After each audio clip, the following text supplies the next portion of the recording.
Hello అండి. అందరికీ hi. అందరూ ఎలా ఉన్నారు? మీరెలా ఉన్నారో నాకైతే కామెంట్ సెక్షన్‌లో కామెంట్ చేయండి. వీడియోని ఎవరైనా ఫస్ట్ టైమ్ చూస్తే ప్లీజ్ సబ్స్క్రైబ్ చేసుకొని, ఇంకా వీడియో నచ్చితే లైక్ చేయడం మాత్రం మర్చిపోవద్దు. మీరిచ్చే లైక్‌తో నాకు వీడియో చేయాలనే ఇంట్రెస్ట్ వస్తుంది. ఇదైతే సండే రోజు తీసిన వ్లాగ్. ఫస్ట్ అయితే మార్నింగ్ క్లీనింగ్ అయితే స్టార్ట్ చేసేసుకున్నాను. కిచెన్ అంతా కొంచెం డర్టీగా ఉందనేసి స్టవ్ అయితే మంచిగా వాష్ చేసుకుందామనేసి ఫస్ట్ అయితే స్టవ్ అయితే క్లీన్ చేసేసుకుంటున్నాను. మార్నింగే బ్రేక్‌ఫాస్ట్ అయిన తర్వాతనే స్టవ్ అయితే క్లీన్ చేసేసుకుంటున్నాను. స్టవ్ క్లీన్ చేసిన తర్వాత కుకింగ్ అయితే చేద్దామనేసి ఫస్ట్ స్టవ్ క్లీన్ చేసేసుకుంటున్నాను. సండే వచ్చిందంటే చాలు ఇంకా ఎక్కువ పనులే ఉంటాయి ఇంట్లో ఆడవాళ్ళకైతే. మామూలు డేస్‌లోనైనా కాస్త రెస్ట్ దొరుకుతుందేమో కానీ, సండే వస్తే ఇంకా చాలా పనులైతే పెట్టుకుంటాము. స్పెషల్ రెసిపీస్ చేయడము, ఇంకా క్లీనింగ్ అయితే చేసుకోవాల్సి వస్తుంది. ఇంకా మనము సింక్‌లో వాటర్‌ని ఇలా పోయడం వల్ల సింక్ నీట్‌గా ఉంటుంది. నేనైతే స్టవ్ క్లీన్ చేసిన ప్రతిసారి అయితే ఒకసారయితే వాటర్‌ని బాగా పోసేస్తాను. ఇలా చేయడం వల్ల సింక్‌లో ఏం జామ్ అవ్వకుండా ఉంటుంది. మంచిగా వాటరు పోతూ ఉంటాయి. ఇక్కడైతే బాటిళ్ళన్నీ వాష్ చేసుకుందామనేసి ఫస్ట్ అయితే బాటిల్‌ని వాష్ చేసుకొని పెట్టేసుకుంటున్నాను. అన్నీ వాష్ చేసుకొని పెట్టేసుకుంటే మనకు మండే నుండి ఏ హడావిడి లేకుండా ఉంటుంది. కరెక్ట్ టైంకి చేయాలంటే మనకి టైం సరిపోదు. ఆ టైంకి మనము చాలా హడావిడిగా ఉంటాము కాబట్టి ముందు రోజే క్లీన్ చేసేసుకొని అన్నీ అయితే పెట్టేసుకున్నాను. ఈ బాటిల్స్ అన్నీ క్లీన్ చేసుకున్న తర్వాతనైతే కుకింగ్ అయితే స్టార్ట్ చేయాలి. కిచెన్‌లో ఎక్కువగా బొద్దింకలు రాకుండా ఉండాలంటే ఫస్ట్ మనము కిచెన్‌లో ఆయిల్ మరకలు లేకుండా చూసుకోవాలి. స్టవ్ ఎప్పుడు నీట్‌గా ఉండేలాగా చూసుకోవాలి. అలాంటప్పుడే మనకు కిచెన్‌లో బొద్దింకలు రాకుండా ఉంటాయి. కిచెన్‌లో మెస్సీగా ఉంటే అవి చాలా ఎక్కువైపోతూ ఉంటాయి. ఇంకా ఆయిల్ మరకలకి ఆ స్మెల్‌కి వచ్చేస్తూ ఉంటాయి. ఇంకా సింక్ దగ్గర గూడా నీట్‌గా ఉంటే అవి రాకుండా ఉంటాయి. మా ఇంట్లోనైతే అస్సలెప్పుడు కనిపించవు. అసలెప్పుడు రావు కూడా. ఇక్కడైతే నెయ్యిని వేడి చేసుకున్నాను. ఒక చిన్న గిన్నెలో అయితే వేసేసుకుంటున్నాను. ఈ గిన్నెలో అయితే నెయ్యి తీయడానికి చాలా సింపుల్‌గా వచ్చేస్తుంది అనేసి నెయ్యి గిన్నెలో అయితే వేసేసుకున్నాను. ఇంకా స్టవ్ పక్కనే నేను కొన్నయితే పెట్టేసుకుంటాను. నాకు ఈజీగా ఉండేవి. ఆయిల్ ఇంకా నెయ్యి, కొంచెం స్పూ సీజర్స్, ఇంకా చాక్స్ అయితే పక్కన పెట్టేసుకుంటాను. నేనైతే ఆయిల్ అంటే మనము ఏదైనా ఫ్రై చేసుకున్నప్పుడు ఆయిల్ ఉంటది గదా! అది సెపరేట్ పెట్టేసుకుంటాను. అది ఓన్లీ ఇడ్లీ చేసేటప్పుడు, ఇంకా చపాతీ ఆర్ దోసలు వేసేటప్పుడైతే యూజ్ చేస్తానంతే.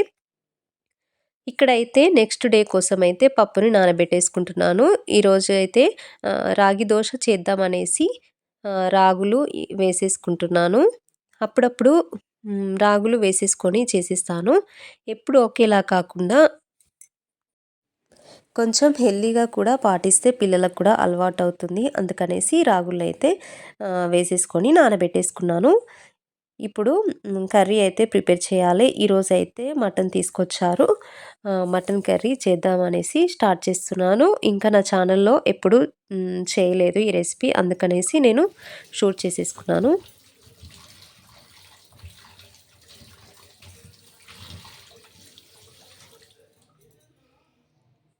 మటన్ అయితే మంచిగా వాష్ చేసుకున్న తర్వాత ఆనియన్ పేస్ట్ అయితే వేసుకున్నాను. నేను ఒక 2 పెద్ద ఆనియన్స్‌ని కట్ చేసుకొని పేస్ట్ లాగా వేసేసుకున్నాను. ఇంకా 1 టీ స్పూన్ వరకు అల్లం వెల్లుల్లి పేస్టు, ఇంకా సరిపోయేంత కారాన్ని వేసేసుకోండి. నేను అయితే ఎప్పుడు ఈ గరిటెతోని చెక్ చేసుకుంటాను.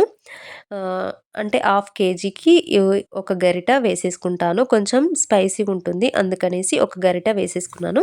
కేజీకైతే 2 గరిటెలు వేసేసుకుంటే సరిపోతుంది. ఇంకా ఇందులో కొంచెం పసుపు, గరం మసాలా కూడా ఇప్పుడే వేసేసుకొని కలుపుకుంటాను నేనైతే. కొందరైతే లాస్ట్‌లో వేసేస్తారు కర్రీ మొత్తం ప్రిపేర్ అయిన తర్వాత. నాకైతే అలా ఇష్టం ఉండదు. నేనైతే ఇప్పుడే వేసేసుకుంటాను. ఇందులో కొంచెం ధనియా పౌడర్ వేసేస్తున్నాను. ఇది వేయించింది కాదు, మామూలుదే ధనియా పౌడర్ ఒక 2, 3 టీ స్పూన్స్ అట్లా వేసేసుకోవాలి. ఇంకా ఆయిల్ వేసేసుకొని మంచిగా కలుపుకొని పక్కన పెట్టేసుకోవడమే.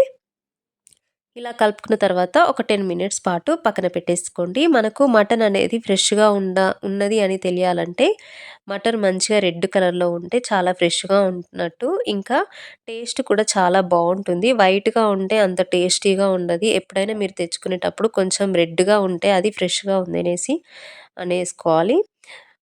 ఈరోజైతే మటన్ ఫ్రెష్‌గా ఉంది.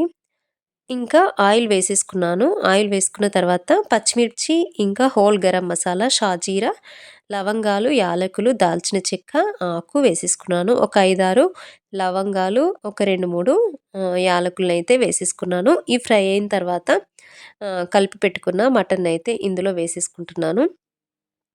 మనకు వెజ్ కర్రీస్ చేయడం కంటే నాన్ వెజ్ కర్రీసే చాలా సింపుల్‌గా అయిపోతాయి. అసలు నాకు చికెన్ అయినా, మటన్ అయినా చేసేటప్పుడు అస్సలు విసుగు రాదు. చాలా ఇంట్రెస్ట్‌తో చేసేస్తాను. అదే వెజ్ కర్రీస్ అయితే వెజిటబుల్స్ కట్ చేయడానికి ఒక హాఫ్ ఎన్ అవర్ టైం పడుతుంది. అదే ఇదైతే మనము అది కట్ చేసేలోపు ఈ కర్రీయే ప్రిపేర్ అయిపోతుంది. అంత సింపుల్‌గా అనిపిస్తుంది. ఇప్పుడైతే ఇందులో కొంచెం పుదీనా కర్రీ వేసేసుకున్నాను. మీరు మటన్ కర్రీ ఎలా చేస్తారో నాకైతే కామెంట్ సెక్షన్‌లో కామెంట్ చేయండి. ఈ కర్రీనైతే ఒక్కొక్కరు ఒక్కొక్కలాగా చేసేసుకుంటారు. నేనైతే ఎప్పుడు ఇదే ప్రాసెస్‌లో చేసేస్తాను. కొందరైతే టమాటాలు వేస్తారు. నాకు అట్లా ఏమి వేయడం ఇష్టం ఉండదు. మేమైతే సింపుల్‌గా ఇలానే చేసేసుకుంటాము. ఎప్పుడైనా ఇంతే కర్రీ. కర్రీలో ఇలా ఆయిల్ మొత్తం పైకి రావాలి. అప్పుడే మంచిగా ఉంటుంది కర్రీ. ఆయిల్ పైకొచ్చేంత వరకు మనము స్లో ఫ్లేమ్‌లో పెట్టేసుకొని ఉడికించాలి. అప్పుడే టేస్ట్ బావుంటుంది. చూడండి ఈ విధంగా ఆయిల్ పైకొచ్చిన తర్వాత ఒక పెద్ద గ్లాస్‌తో 1 ½ గ్లాస్ వరకు వాటర్‌ని వేసేసుకుంటే మనకి కరెక్ట్‌గా సరిపోతాయి. వాటర్ వేసుకున్న తర్వాత సరిపోయేంత సాల్ట్‌ని కూడా యాడ్ చేస్తున్నాను. మీ టేస్ట్‌ని బట్టి మీరు వేసేసుకోండి. ఇంకా విజిల్ పెట్టేసుకొని మనము దీనిని కుక్ చేసుకోవడమే. నేనైతే మీడియం ఫ్లేమ్‌లో పెట్టేసుకొని ఒక 6 విజిల్స్ వచ్చేంత వరకు పెట్టేసుకున్నాను. మంచిగా మెత్తగా ఉడికిపోయింది.